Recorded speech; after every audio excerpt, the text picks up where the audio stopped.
Welcome to Operation Retirement Readiness, where Amy and Mike, two certified financial planners, talk about how military members can prepare for transition and how veterans can prepare for ultimate retirement.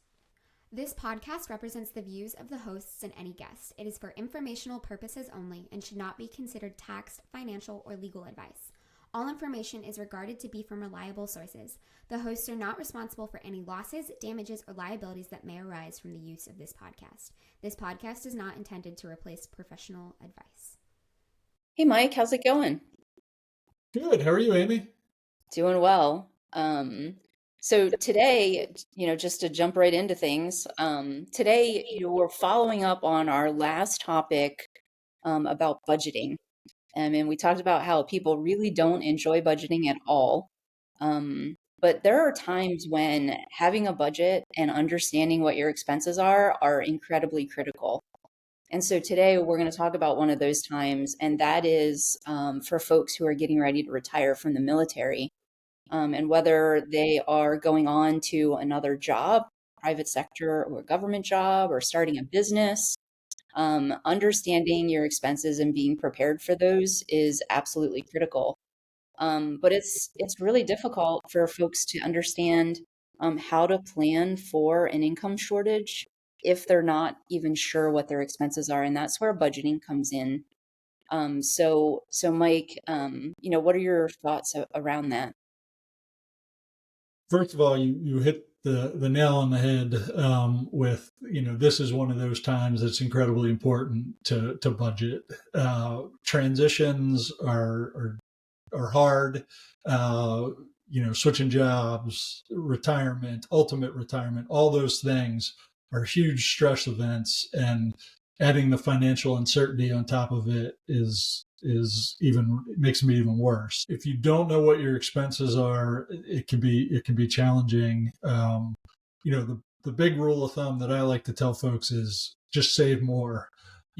Build up that transition budget, even if you don't know exactly what you're going to need the money for. More is always better. Cash is king. You have the optionality. If something happens, you can react and, don't get yourself in a worse position.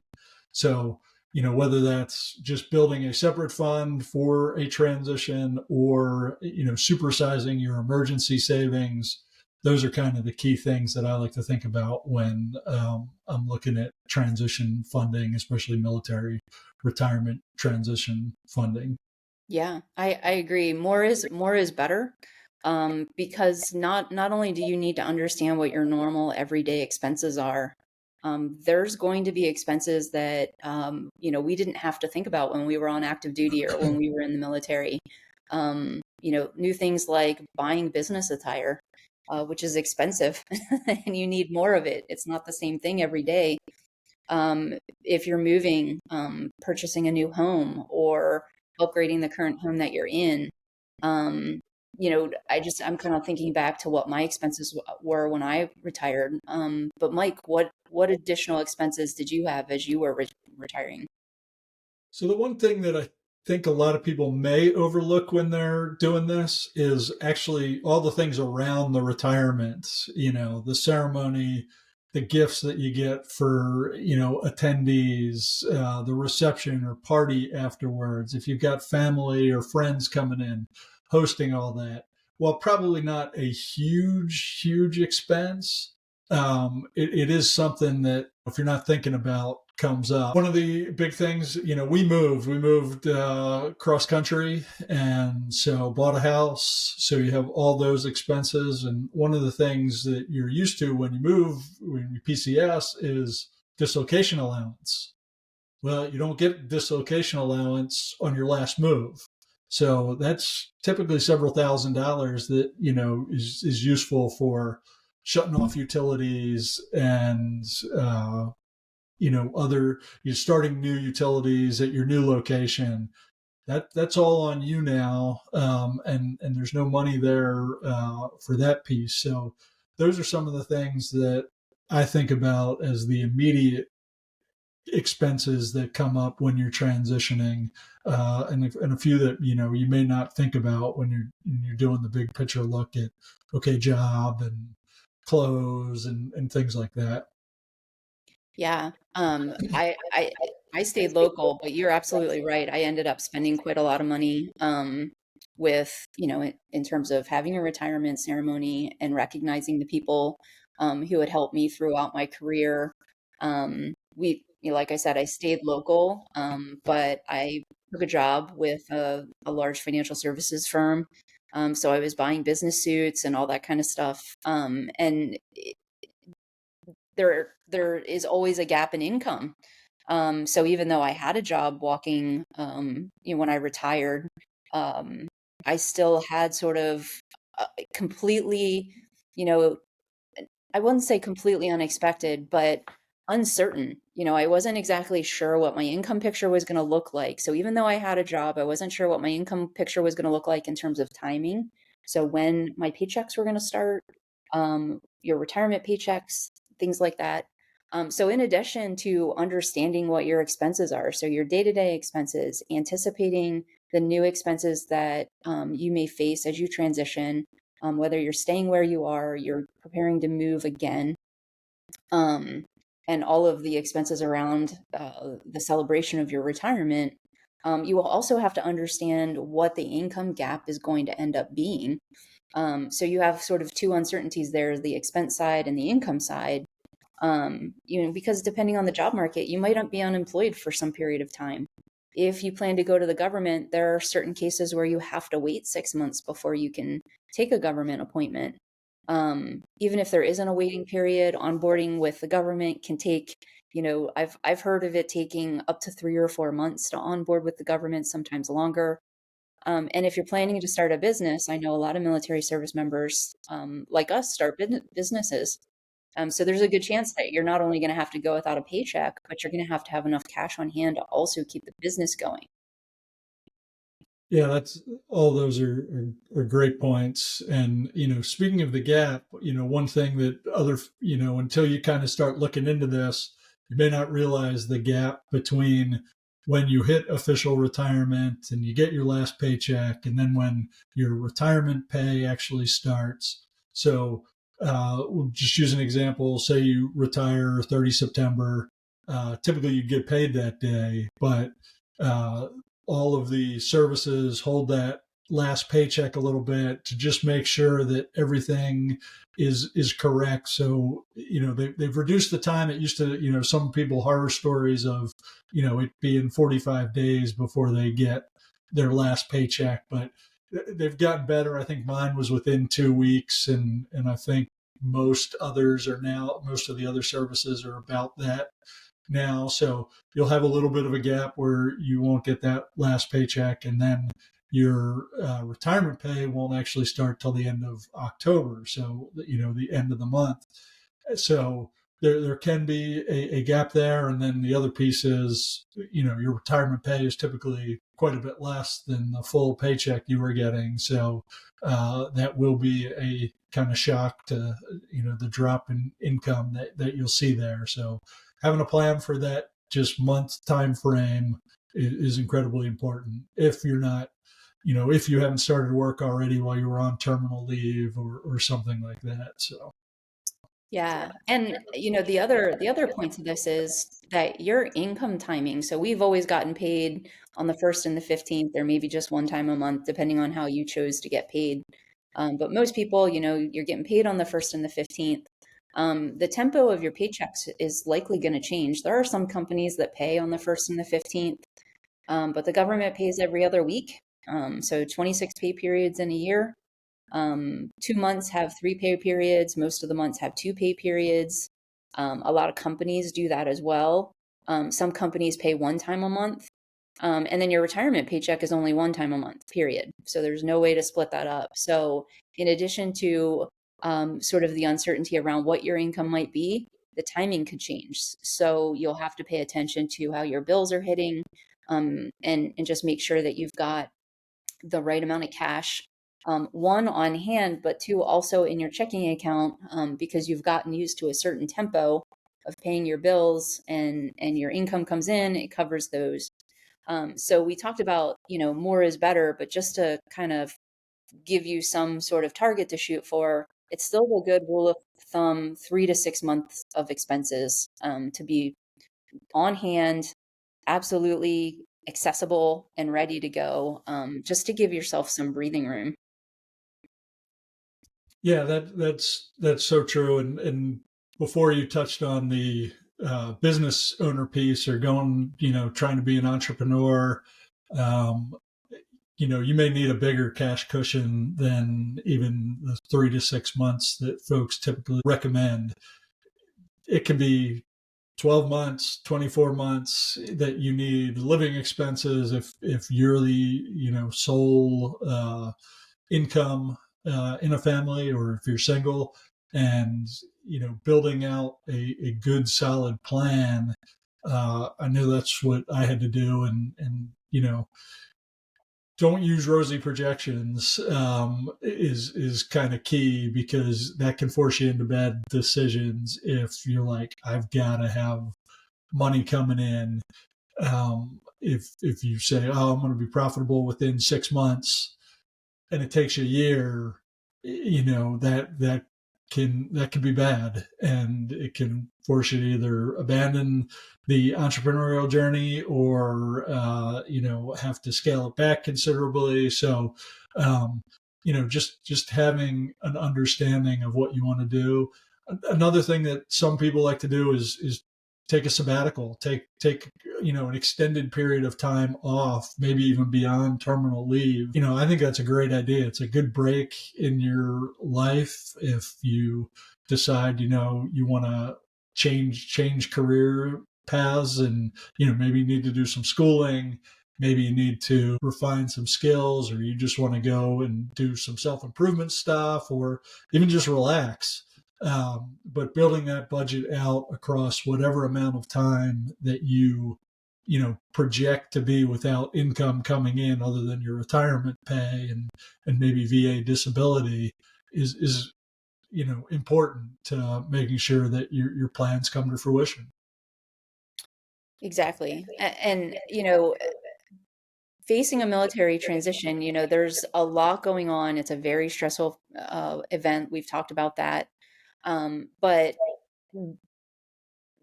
on one hand, it's very important for you to have a lot of self-confidence going out, looking for jobs, taking interviews, or launching a business.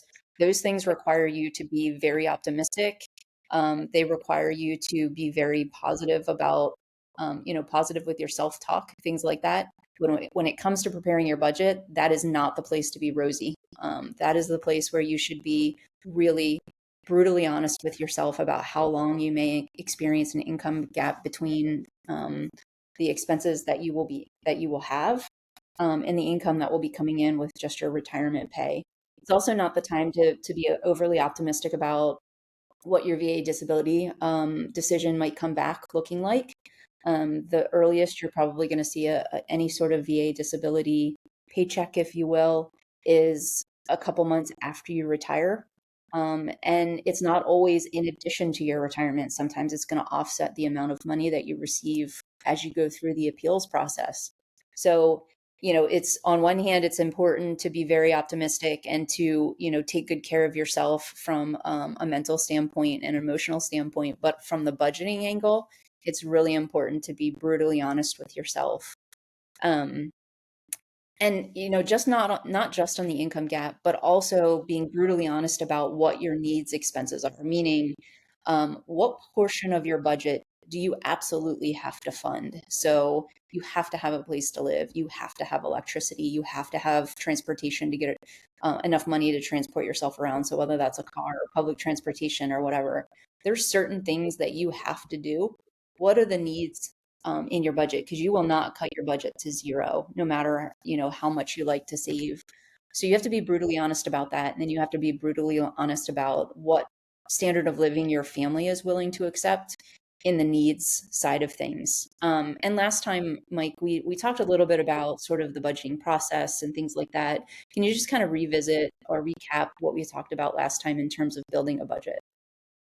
Sure. I mean, the main thing is looking at those expenses, like you just said, what are the absolute mandatory things, your mortgage or rent, and, food, transportation, all of those things, looking back, hopefully you've kept some records. If not, hopefully you're starting early enough and can, start collecting that for several months and kind of look at those things. And that's your mandatory budget. Don't forget those things that are kind of, periodic in nature. So fixing the car, taking a vacation, those other, basically add it all up, multiply by the amount of time that you want to, are planning to save for, and, just multiply, and you'll get, kind of that savings target that you need for, whatever amount of time. I always Yeah. like to add a little bit of additional, just as a buffer, especially if it's planning for this transition where, okay, what if it takes 8 months instead of 6 months to get the job that I want? Yeah, it's that those are really good points. And once you have the information that you just spoke about, and you understand what your spending target is and that cushion that you're going to need, then the hard part starts. So if you're already um, living within your paycheck but spending all of your paycheck, you're going to have to start cutting because you're going to have to save. So the earlier you can start the process, the easier it will be for you and your family to maintain the standard of living that you've come to be comfortable with. Because it could take 12 to 24 months to build up the cash cushion target that Mike just talked about. Yeah. So what's your thought? I mean, I will tell folks that, say they're contributing to the TSP or some other retirement, say IRAs, or even just, saving somewhere in an account that, maybe invested in the stock market or something. I'll tell them, hey, for this 2 year window or 1 year window, let's divert that. Let's keep it in cash, and just so we have it when we might need it. And if they're planning to continue working, that's easy. Yeah, it'll take maybe a 3 year kind of window where you're under investing in your retirement account. But most of the time, people are making a lot more after they retired with the retirement income, second income coming in, and you can build it back up relatively quickly if you're truly focused on that. So Yeah, I agree with that strategy as well. The reality is that if you're diverting that money into your TSP, the reality is that if you get into a situation where you're short on cash, you might be tempted to go to your TSP and take money out. In which case now you're simply paying more to get access to your cash through that 10% penalty. Because there's no rule of 55 for military for them usually. We're often retiring younger than that. So that's not going to help us. So you don't want to open yourself up to that 10%. And my philosophy is sort of like yours, where you are likely going to have higher income after you get a job. And in that case, then you can get caught up using the cash that you saved before. There's probably still some left, so you can channel more into your retirement account than you did before, just to get caught up a little bit. I think that makes perfect sense, Mike. yeah, all great points there. The other thing that we haven't talked about, we talked about, the 10% penalty. The other issue of not having enough cash on hand isn't just that, if you need to tap other resources, it might not be a great time to do that, either because the market's down or because of that penalty. The other thing that it does is it might create enough stress that you end up taking a job that is not the right fit for you, just because you're too stressed out, and you're wanting to provide for your family. And then if that happens, you're going to end up making another job change in fairly short order. Oftentimes, I can't remember what the statistic is, but there's some large number of military folks who end up changing jobs within 2 years of retiring. And it may or may not be quite as stressful as a transition as retirement. But making changes can sometimes be stressful. So you don't really want to be forced to take a job that you know is not a right fit. You want to have the flexibility to make a good choice for yourself.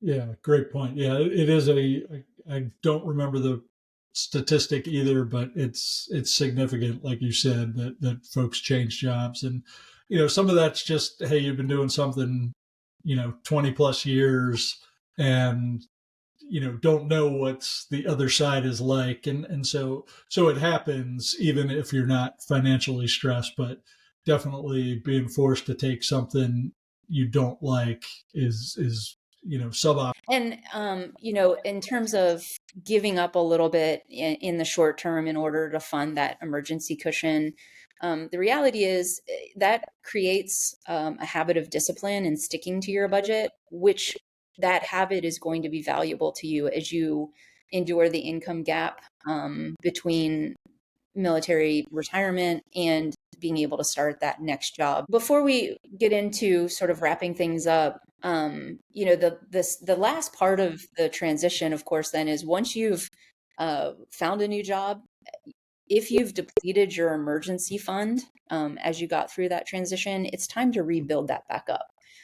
So there could be 12 to 24 months prior to leaving the military, plus the amount of time that it takes to find another job, plus the amount of time that it takes to rebuild your cash cushion, where you're having to adjust your standard of living just a little bit. So quite honestly, the earlier you can start, even 10, 15 years before you think that you're going to get out of the military, just to have enough cash to be able to get through the transition and adjust your lifestyle for a less period of time is a really good idea. Mike, do you have any thoughts about that, or can you recap where we've been today? I think the biggest thing is starting early, that you just kind of hit on, is coming up with your plan, and then building a realistic budget, looking at what are the big pieces that are going to happen with your transition. If that's moving, if that's staying in the same place but maybe having to move out of base housing, whatever those things are, getting a realistic, hey, this is what it's going to cost, and then figuring out how much money you need to save. And the kind of last thing I'll say is, save more. Have extra, even if you don't think you'll need it. The optionality that it affords you is so much better than being stressed about it and having to run up credit card debt. I agree completely. Having more, saving more gives you options. And when you have options, life always feels a little bit less stressful when you have options. So we'll leave everyone with the thought that preparing to leave the military is very exciting, whether you're retiring or you're leaving for your commitment is up and you're ready to move on to other things. It's a very exciting period of time. But it's also a period of time that can be incredibly stressful. And the more that you can do for yourself, the earlier you can get a handle on your expenses. The earlier you can get a handle on having a cash cushion to help you through the income gap, the happier you're going to be on the other side of it. And so, because the main goal is that once you leave the military, if you're retiring from the military, you're going to be entering some of your highest earning years. And the goal is to really enjoy those years. You've given up a lot to serve your country. So you should have the opportunity to enjoy the years where you're making quite a lot of money and even beyond. But in order to do that, you have to give up a little bit in the short term. And so with that, we're gonna leave you with these thoughts. And in our next podcast, we're going to be talking about preparing for ultimate retirement. So at the end of those highest earning years, and as you head into your late 50s, 60s, 70s, whenever you'd like to retire. Yeah, that's great. Looking forward to discussing that in a couple of weeks. Sounds awesome, Mike. We'll talk to you then. All right, take care. Take Bye. care. Bye. To get transcripts, show notes, or more information, go to operationretirementreadiness.com. Have a question or topic for the podcast? Send it to info@operationretirementreadiness.com. Find out more about Amy and Mike at their websites. Amy is the founder of Instar Financial Planning, LLC. She is retired from the U.S. Army and has worked in the financial services sector since 2019. She's a certified financial planner, a chartered federal employee benefits counselor, and a chartered retirement planning counselor. You can find out more about Amy at instarfp.com. Mike is the founder of Next Mission Financial Planning, LLC. He retired from the U.S. Air Force and has worked in the financial services sector since 2021. He is a certified financial planner, chartered financial consultant, and a certified college financial consultant. You can find out more about Mike at nextmissionfinancialplanning.com.